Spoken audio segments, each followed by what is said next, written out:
নমস্কার, আমি হাসি দাস। আজ আমরা খুব পবিত্র, গভীর এবং ভাবনামূলক একটি বিষয় নিয়ে আলোচনা করব। বিষয়টি হলো দেবকীর গর্ভাবস্থা এবং গর্ভসংস্কারের শিক্ষা। আমরা সবাই জানি শ্রীকৃষ্ণের জন্মকথা শুধু একটি গল্প নয়, এটি আশা, বিশ্বাস, ধৈর্য এবং আলোর গল্প। আর এই গল্পের কেন্দ্রবিন্দুতে রয়েছেন এক মহান মা, মাতা দেবকী। মাতা দেবকীর জীবন সহজ ছিল না। তার গর্ভাবস্থা কোনো সাধারণ, স্বাভাবিক, আরামদায়ক পরিবেশে কাটেনি। ছিল ভয়, ছিল কারাবাস, ছিল অনিশ্চয়তা, ছিল দুঃখ। তবু এসব কষ্টের মাঝেও দেবকী নিজের অন্তরে ধারণা করেছিলেন এক আলোকময় ভবিষ্যৎকে। এখানেই আমরা গর্ভসংস্কারের প্রথম বড় শিক্ষা পাই। গর্ভাবস্থা শুধু শরীরের যাত্রা নয়, এটি মনের, বিশ্বাসের, অনুভূতির এবং চেতনার যাত্রা। দেবকীর চারপাশে অন্ধকার ছিল, কিন্তু অন্তরে ছিল ভরসা। পরিস্থিতি ছিল কঠিন, কিন্তু মাতৃত্বের শক্তি ছিল অটুট। এই কারণেই দেবকীর গর্ভাবস্থা আমাদের শেখায়, গর্ভে সন্তান ধারণ মানে শুধু একটি শরীরকে ধারণ করা নয়, এটি ভবিষ্যৎকে ধারণ করা। গর্ভসংস্কার কি বলে? গর্ভসংস্কার বলে, গর্ভাবস্থায় মায়ের চিন্তা, অনুভূতি, মানসিক অবস্থা, চারপাশের কথা, পরিবেশ, আচরণ, এই সবই গুরুত্বপূর্ণ। মা যদি শান্ত থাকেন, প্রার্থনাময় থাকেন, ইতিবাচক ভাবনায় থাকেন, তাহলে সেই শান্তির ছোঁয়া গর্ভকালীন অভিজ্ঞতাকে সুন্দর করে তোলে। দেবকীর জীবন আমাদের ঠিক এই শিক্ষাই দেয়।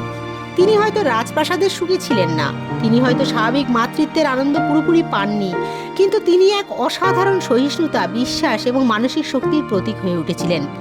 আজকের দিনে আমরা দেবকীর গর্ভাবস্থা থেকে কি শিখতে পারি? প্রথম শিক্ষা, গর্ভবতী মায়ের মানসিক অবস্থাকে গুরুত্ব দিতে হবে। মায়ের মন ভালো থাকলে, তিনি যদি ভরসা পান, ভালোবাসা পান, শান্ত পরিবেশ পান, তাহলে তার জন্য গর্ভাবস্থার পথ অনেক সুন্দর হয়। দ্বিতীয় শিক্ষা, পরিবারের ভূমিকা অত্যন্ত গুরুত্বপূর্ণ। গর্ভবতী মায়ের সঙ্গে কিভাবে কথা বলা হচ্ছে, তাকে সম্মান দেওয়া হচ্ছে কিনা, তার দুশ্চিন্তা হচ্ছে কিনা, এসব খুবই গুরুত্বপূর্ণ। তৃতীয় শিক্ষা, প্রার্থনা, শুভচিন্তা ও আধ্যাত্মিকতা মায়ের মনকে শক্তি দিতে পারে। মাতা দেবকীর জীবনে আমরা এই অন্তরের শক্তি দেখতে পাই। তিনি ভেঙে পড়েননি, কারণ তার অন্তরে ছিল বিশ্বাস। চতুর্থ শিক্ষা, কঠিন পরিস্থিতিতেও মায়ের মর্যাদা ও মানসিক সুরক্ষা খুবই জরুরি। আজও অনেক মা গর্ভাবস্থায় মানসিক চাপ, একাকিত্ব, ভয়, অবহেলা বা অশান্তির মধ্যে থাকেন। এই জায়গায় দেবকীর কাহিনী আমাদের মনে করিয়ে দেয়, গর্ভবতী মাকে শক্তি দিতে হবে, কষ্ট নয়। তাকে স্নেহ দিতে হবে, অশান্তি নয়। তাকে নিরাপত্তা দিতে হবে, ভয় নয়। গর্ভসংস্কারের মূল কথা হলো এখানেই। গর্ভের সময়টুকু শুধু চিকিৎসার বিষয় নয়, এটি একটি পবিত্র প্রস্তুতির সময়।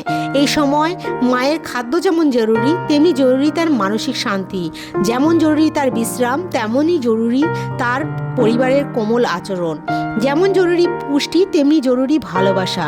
দেবকীর গর্ভাবস্থা আমাদেরকে শেখায়, অন্ধকারের মধ্যেও আলোক ধারণ করা যায়, কষ্টের মধ্যেও আশা বাঁচিয়ে রাখা যায়, ভয়ের মধ্যেও বিশ্বাস ধরে রাখা যায়। আর একজন মা যখন বিশ্বাস, ধৈর্য এবং মমতা নিয়ে গর্ভকাল অতিক্রম করেন, তখন সেই মাতৃত্ব এক মহৎ শক্তিতে পরিণত হয়।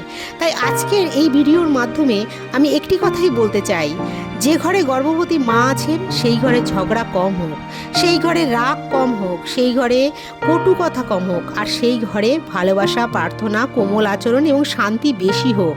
দেবকীর গর্ভাবস্থা তাই শুধু পুরাণের একটি ঘটনা নয়, এটি আজও আমাদের জন্য গভীর শিক্ষা। মায়ের মনকে রক্ষা করুন, মায়ের মর্যাদাকে সম্মান করুন, মায়ের চারপাশে শুভ পরিবেশ গড়ে তুলুন। তাহলেই গর্ভসংস্কার কেবল একটি শব্দ থাকবে না, এটি হয়ে উঠবে একটি জীবন্ত সাধনা। ভিডিওটি যদি ভালো লাগে তাহলে অবশ্যই লাইক, কমেন্ট, শেয়ার এবং সাবস্ক্রাইব করবেন। ধন্যবাদ। নমস্কার।